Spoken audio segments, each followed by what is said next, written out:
Hello everyone, welcome to Chemistry Box by Muskan. So this is the part 2 of chapter 1 series, that is solutions. And in the last video we have covered solutions, solvent and solute, binary solution, types of solution and concentration. And today we will continue with mass percentage, volume percentage, parts per million, mole fraction, molarity and molality. So let's get started. First of all, mass percentage. ये हमें नाम से ही पता चल रहा है कि इस टॉपिक में हम किसी कंपोनेंट के मास के साथ डील करते हैं और उसकी क्या निकालते हैं, परसेंटेज निकालते हैं. चलो, तो हम मास परसेंटेज निकालते कैसे हैं. ठीक है, मास परसेंटेज निकालने के लिए हम मास ऑफ द कंपोनेंट को टोटल मास ऑफ मिक्सचर के साथ डिवाइड करके मल्टीप्लाई करते हैं 100 के साथ. परसेंटेज निकाल रहे हैं ना, तो जैसे देखो फॉर एग्जाम्पल कि if you have 5 grams of salt dissolved in 95 grams of water, the mass percentage of salt in the solution is, कि मान लो हमारे पास 5 ग्राम जो है ये है सल्यूट. ठीक है, सल्यूट वही होता है जो कम अमाउंट में हो, और 95 ग्राम्स हमारे पास क्या है, सॉल्वेंट, जो कि यहाँ पे क्या है, वाटर. ठीक है, सल्यूट क्या है, सॉल्ट. अब हमने यहाँ पे सॉल्ट का मास परसेंटेज निकालना है, इट मीन्स इसका सल्यूट का. तो हम क्या करेंगे, इसका मास जो है परसेंटेज ऑफ सॉल्ट निकालना है. इसके मास को, मतलब सॉल्ट के मास को ऊपर रखेंगे जो कि है 5, डिवाइडेड बाय टोटल मास लेंगे पूरे मिक्सचर का जो कि है 9 + 95, 5 + 95. ठीक है, और इस पूरे के पूरे को हम 100 के साथ क्या कर देंगे, मल्टीप्लाई करवा देंगे. जब हम ये पूरा कर लेंगे तो हमारे पास आएगी 5%, मतलब 5% सॉल्ट प्रेजेंट है इस पूरे सोल्यूशन में. ठीक है, लगी बात समझ. और हम मास परसेंटेज को रिप्रेजेंट पता कैसे करते हैं, W/W से. ठीक है, नेक्स्ट आ जाता है हमारे पास वॉल्यूम परसेंटेज. ये ऑलमोस्ट सिमिलर ही हैं. ठीक है, मास परसेंटेज के. बात ये थी कि हम मास परसेंटेज में मास को लेके चलते थे, इसमें हम किसको लेके चलेंगे, वॉल्यूम को. ठीक है, वॉल्यूम की क्या निकालेंगे, परसेंट निकालेंगे. वॉल्यूम परसेंटेज निकालने के लिए हम जिस कंपोनेंट का वॉल्यूम निकाल रहे हैं उसको ऊपर रखना है, डिवाइडेड बाय वही total volume of the solution, और मल्टीप्लाई करवा देना है 100 के साथ. ओके, तो मान लो अब हमारे पास 10 ml of ethanol mixed with 90 ml of water, the volume percentage of ethanol in solution is. अब हमारे पास इथेनॉल जो कि है सल्यूट, ये कितने ml है, 10 ml. ठीक है, और वाटर जो कि है सॉल्वेंट, ये कितने ml है, 90 ml. और अब हमने निकालनी है वॉल्यूम परसेंट ऑफ इथेनॉल. ठीक है, वॉल्यूम परसेंट ऑफ इथेनॉल. उसके लिए हम क्या करेंगे, इथेनॉल का वॉल्यूम को ऊपर रखेंगे 10, डिवाइडेड बाय पूरा मिक्सचर का वॉल्यूम लेंगे जो कि है 90 + 10. इसको हम क्या कर देंगे, 100 के साथ मल्टीप्लाई करवा देंगे. तो ये आके हमारे पास आ जाएगा 10%. और वॉल्यूम परसेंट को हम रिप्रेजेंट करते हैं V/V से. ठीक है, ऐसे निकालते हैं हम वॉल्यूम परसेंटेज. अब बात करते हैं मास बाय वॉल्यूम परसेंट की. अब हमने पीछे मास परसेंटेज भी निकाल ली, वॉल्यूम परसेंटेज भी निकाल ली. अब जो मास बाय वॉल्यूम परसेंटेज है ये बात करता है कि कितना मास ऑफ कोई कंपोनेंट कितने वॉल्यूम ऑफ द सॉल्यूशन में प्रेजेंट है. ठीक है, इसको निकालने के लिए हमारा फॉर्मूला जो है, ऊपर हम लेते हैं मास ऑफ द कंपोनेंट, उसको total volume of the solution के साथ डिवाइड करवाते हैं और 100 के साथ क्या करते हैं, मल्टीप्लाई करते हैं. अब देखो, if you have 1 gram of sugar dissolved in 100 ml of water, the mass by volume percentage of sugar in the solution is.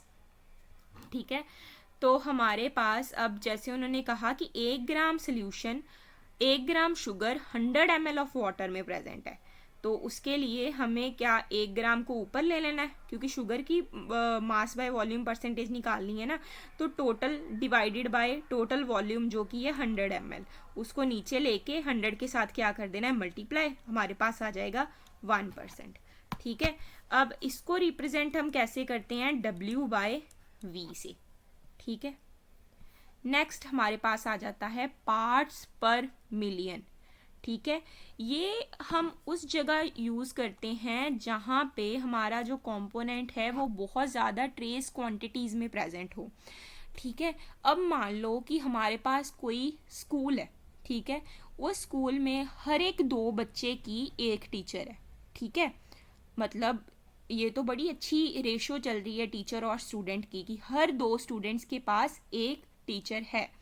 ठीक है, लेकिन वही अगर हम थोड़ी सी स्टूडेंट्स की क्वांटिटी को बढ़ा दें कि हर 10 स्टूडेंट्स के पास एक टीचर है, तो यहाँ क्या हो गया, स्टूडेंट्स की रेशो बढ़ गई पर टीचर की रेशो क्या आ रही, कम रही।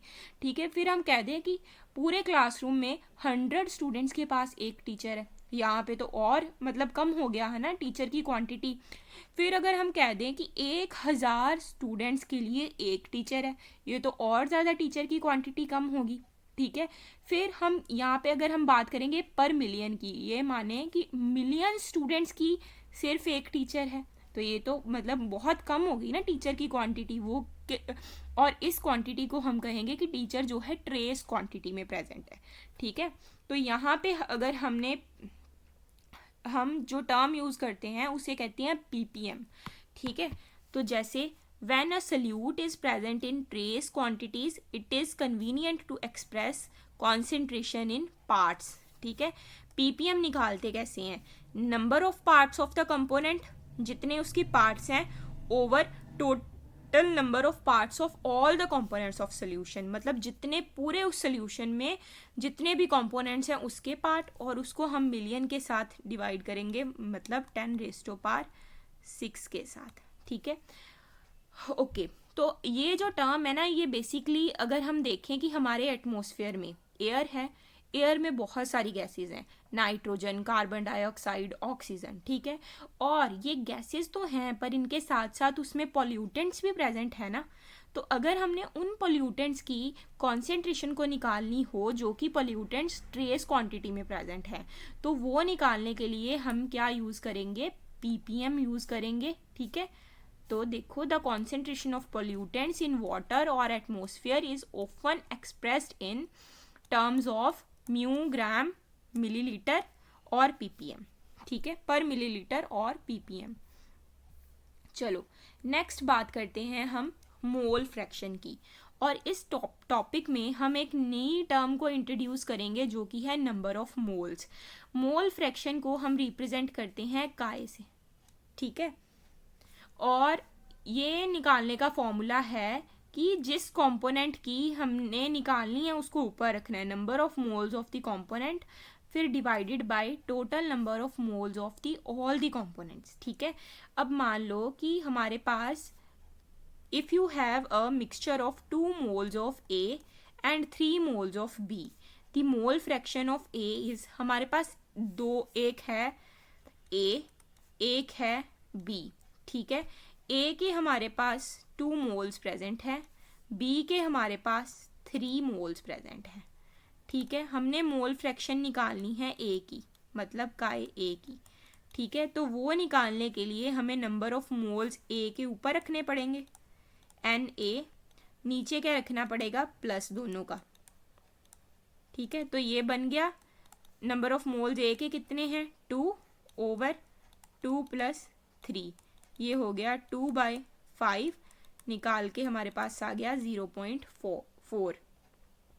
ठीक है, तो ये भी एक बात आप याद रखना ये स्पेशल नोट में कि काई A और काई B का जो प्लस है वो हमारे पास हमेशा यूनिटी आएगा, मतलब 1 आएगा। ठीक है, चलो नेक्स्ट हम बात करते हैं इसकी एक एग्जाम्पल की। ठीक है, calculate the mole fraction of ethylene glycol, जिसका फॉर्मूला होता है C2H6O2। in a solution containing 20% of C2H6O2 by mass। मतलब एक पूरे सोल्यूशन में हमारे पास इथिलीन ग्लाइकोल जो है वो 20% प्रेजेंट है।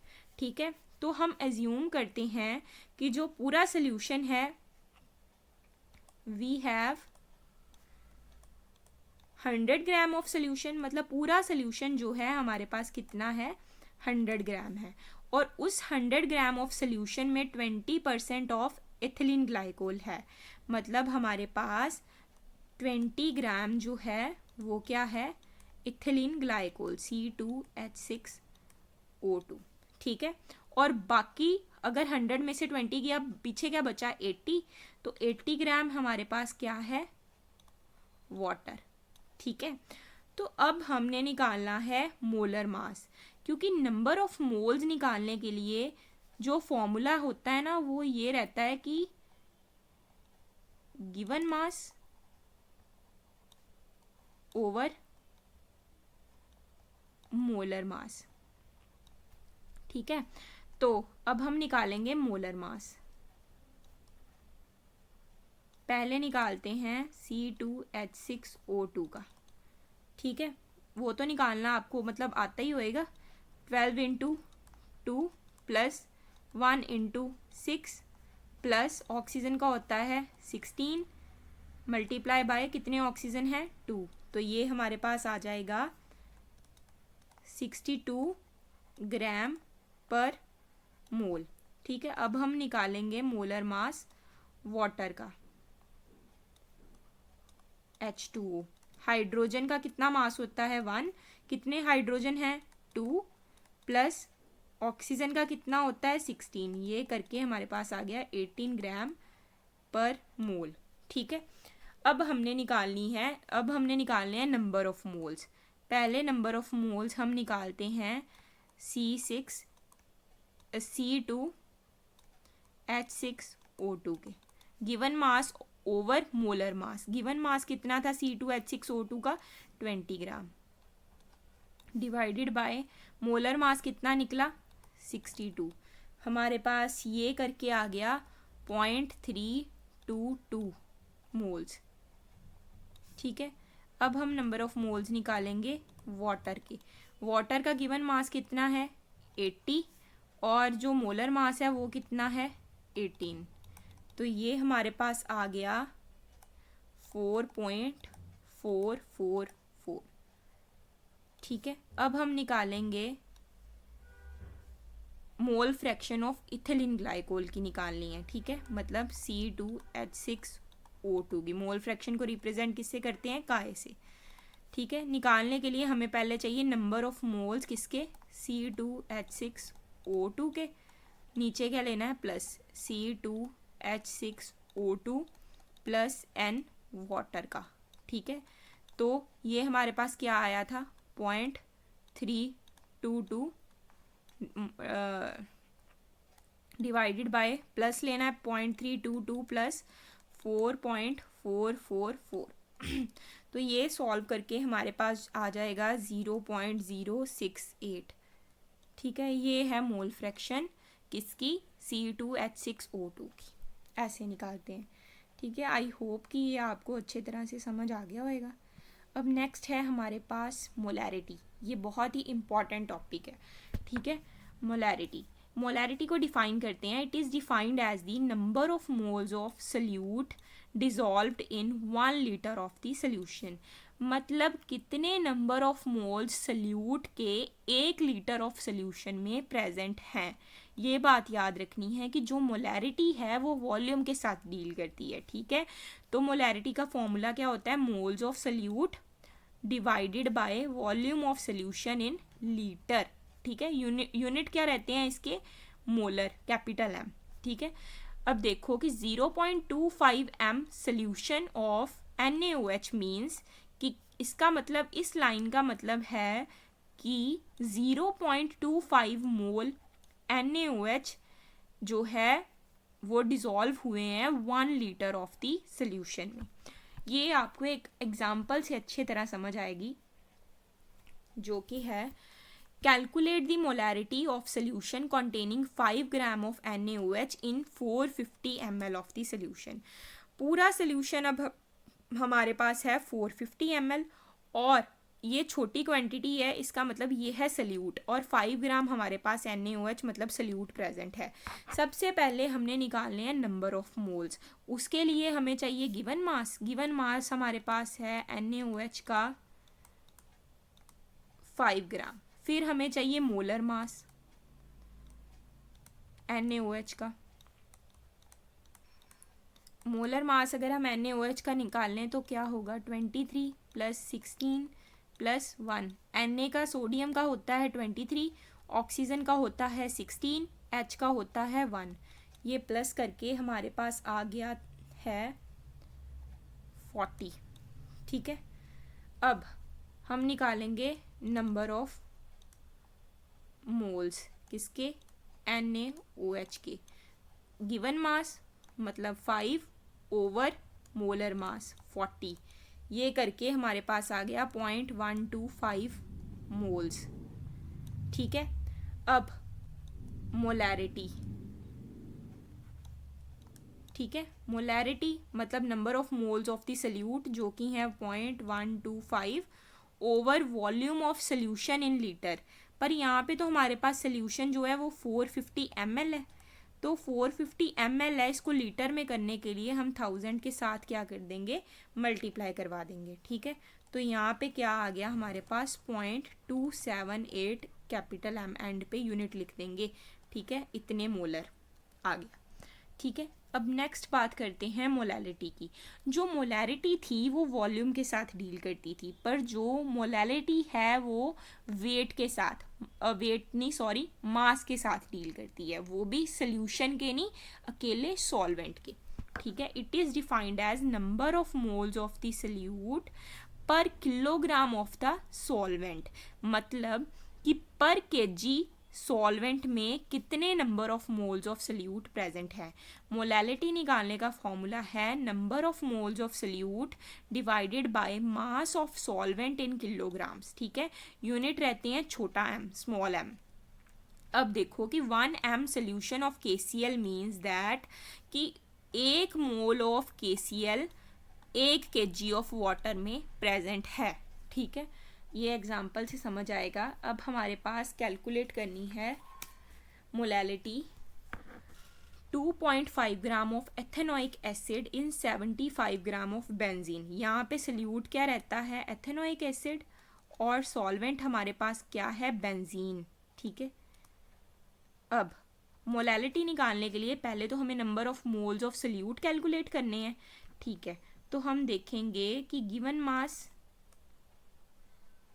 ऑफ CH3COOH कितना है, 2.5 ग्राम। ठीक है, अब मोलर मास निकालेंगे इसका, वो क्या रहेगा, 12 प्लस कार्बन का 12, हाइड्रोजन का 1 इंटू 3 प्लस फिर कार्बन का 12, ऑक्सीजन का 16 प्लस 16 प्लस 1, ये करके हमारे पास आया 60 ग्राम पर मोल। ठीक है, अब नंबर ऑफ मोल्स निकालेंगे ऑफ CH3COOH की।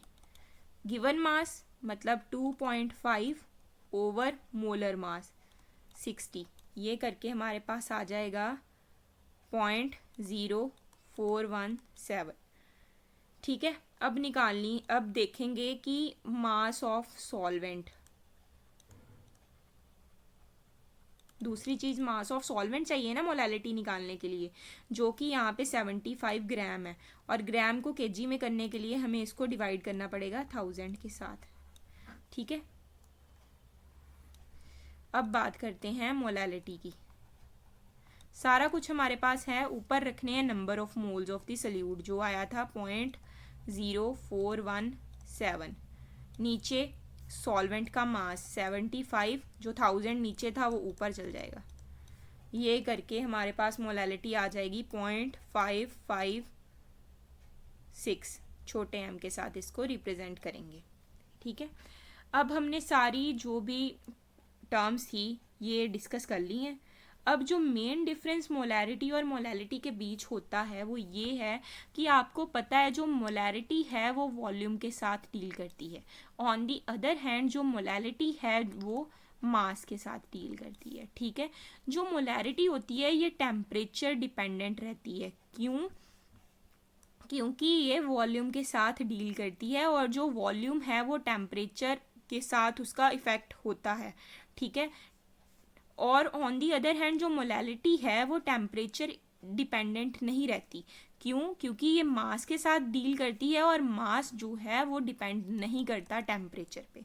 ठीक है, molarity depends upon temperature, on the other hand molality doesn't depend upon temperature. ठीक है, okay, so today we have discussed all the terms like mole fraction, molarity, molality, volume percentage, mass percentage, mass by volume percentage, है ना। So I hope you found this information helpful, and don't forget to like, share and subscribe, and also hit the bell icon. Thanks for watching. Keep learning and exploring chemistry. See you in the next class. Bye bye.